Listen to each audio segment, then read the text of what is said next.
final. E esse falar de Deus proveio do silêncio eterno de Deus. E quando ele falava daquelas maneiras fragmentárias no Velho Testamento, ele, na verdade, estava em silêncio quanto ao seu mistério eterno. Sua palavra eterna, Senhor Jesus. Não é? Por isso, a Epístola de Pedro, 1 Pedro capítulo 1, verso 10, até o verso 12, vai dizer que quando os profetas profetizavam, eles indagavam a respeito da salvação a vós outros destinada, eles inquiriam a Deus quais eram as circunstâncias e a ocasião oportuna indicada pelo Espírito de Cristo que nele estava, porque eles estavam dando de antemão testemunho dos sofrimentos referentes a Cristo e das glórias que lhe seguiriam. Porque eles não entendiam o que eles estavam profetizando, não é? Porque aquilo era fragmentário, parcial.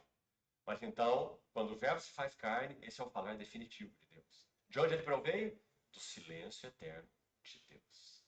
Irmãos, é desta palavra, proveniente do silêncio, que nós queremos ser testemunhas. Então, siga comigo, por favor. Vamos ao Salmo 131. E vamos entender o que significa quietude, ou silêncio do coração. Graças a Deus por esse segundo passo. Graças a Deus que a solitude, o expor-se a sós com o Senhor, junto com o Senhor e a sua palavra, nos conduzirá a essa quietude de coração.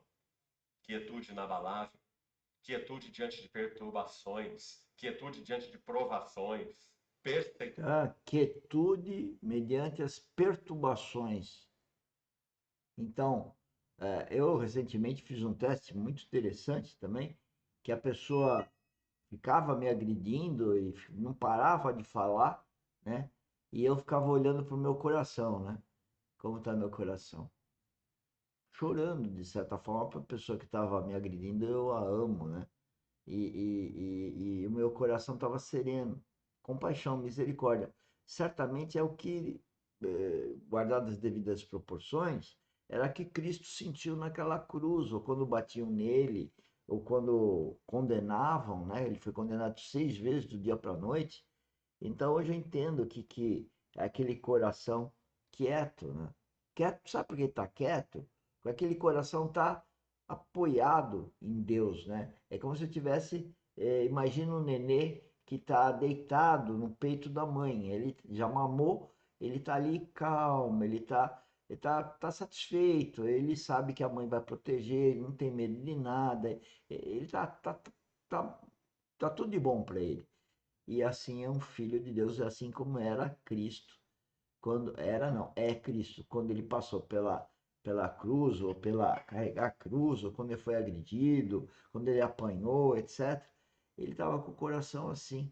E agora dá para entender. Ah, isso é espiritual, porque se você agir como um carnal, você quer revidar, você quer resistir, você quer se defender, e não há defesa, né? Deus quer que você se desenvolva espiritualmente nesse momento. É um teste que Deus está proporcionando que você passe.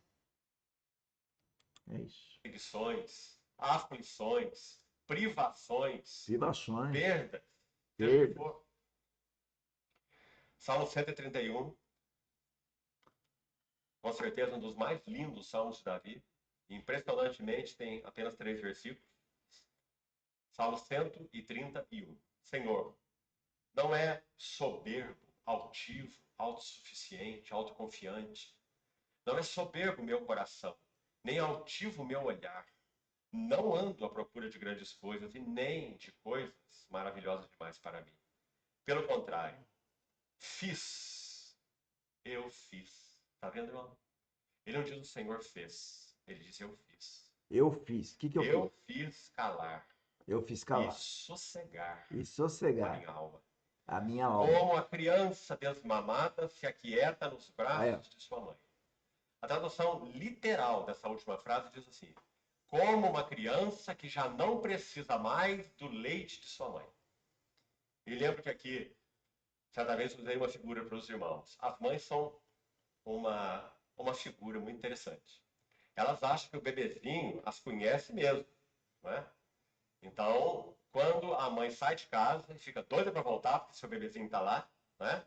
E aí ela abre a porta e o bebezinho olha para ela, dá aquele sorriso. Ela diz assim: como ele me ama. Mas ela não sabe que ele está vendo uma mamadeira de 1,60 m de altura, né? Enorme, com muito leite. Então, Davi, quando descreve esse salmo, ele está dizendo: minha alma para comigo é como uma criança que já não clama, o texto original, já não grita, não clama pelo leite da sua mãe.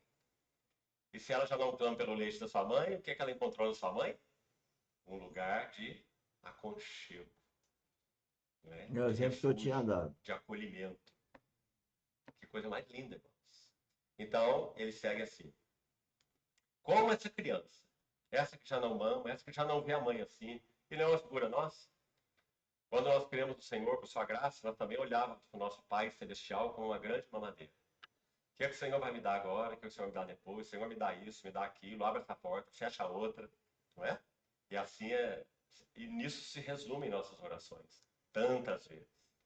Mas ele vai dizer: essa criança desmamada, Vocês entenderam a analogia que ele fez com a relação do nossa com Deus e do nenê com a mãe? Ou seja, quando nós somos imaturos, nós ficamos pedindo coisas para Deus. Quando o nenezinho lá é imaturo, é lógico, ele quer o leite, ele não está pensando em mais nada.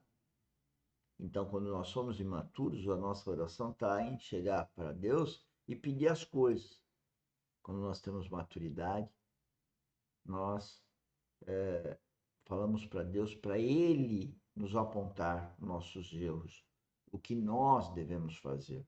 Isso é maturidade. Maturidade é chegar para o Pai e pedir a orientação do Pai. Maturidade significa falar para o Pai o que aconteceu para o Pai, fazer um discernimento daquilo. Isso vale no plano horizontal, mas sobretudo isso vale, sobretudo, no plano espiritual, ou seja, com o nosso Pai Celestial. Pensem nisso. como ela, é minha alma para comigo. Aí ele vai dizer: espera. Nós vamos examinar bem aqui e ali essa palavra hoje, porque ela tem toda a relação com a quietude do coração, ou com o silêncio interior. Espera. Espera, ó Israel, no Senhor, desde agora e para sempre. O Senhor responde nossa oração basicamente de três maneiras. A primeira é um sim. Aí nosso sorriso vai até as orelhas. Mas ele também responde a nossa oração dizendo não. E muitas vezes nós nos entristecemos. Mas é definitivo, né? Mas às vezes ele responde a nossa oração dizendo: espere. Desculpe. É para acordar, alguns estão dormindo. E essa resposta, espere, é a que gera mais inquietação no nosso coração. Não é verdade? O sim é um sim. O não é um não, pelo menos por aquele momento, ou pelo menos para aquela coisa, né? Mas ele espere. Você coloca uma criança para viajar no seu carro e leva para a praia, não é? Aí você diz: nós vamos para a praia. Viu? Você tem a paciência, vai demorar um pouquinho, mas nós vamos chegar. Vai demorar 5 horas daqui lá. Passa 5 minutos, já chegamos. Mais 5 minutos, já chegamos. Mais 5 minutos, quando vamos chegar? Não é? Porque nós não aceitamos o espera. E o Senhor então usa a espera para produzir silêncio do coração. Quietude interior. Então, em Espere. qualquer relacionamento, né, que as coisas não acontecem como as pessoas querem, né? Deus está provando essas pessoas para elas adquirirem maturidade espiritual para esperar o tempo de Deus, não o nosso tempo, do jeito que Deus quer, não do nosso jeito, como Deus quer, não como nós queremos. Agora, o imaturo ou o ímpio, né, o religioso, ele fica como essa criança, já chegou, já chegou, já chegou, porque ele não tem a paz devida no coração para esperar e ter a esperança do tempo de Deus. É Deus que quer o que quer, quando quer. E o imaturo não, ele quer, porque o ego dele que se sobrepõe à a Deus, né? E isso é a vida de quem tá no mundo, né? Que está com as raízes no mundo, que quer isso, quer aquilo outro, né? E não está no reino, onde que nós temos que saber o que Deus quer para nós e quando Ele quer. Era Israel no Senhor.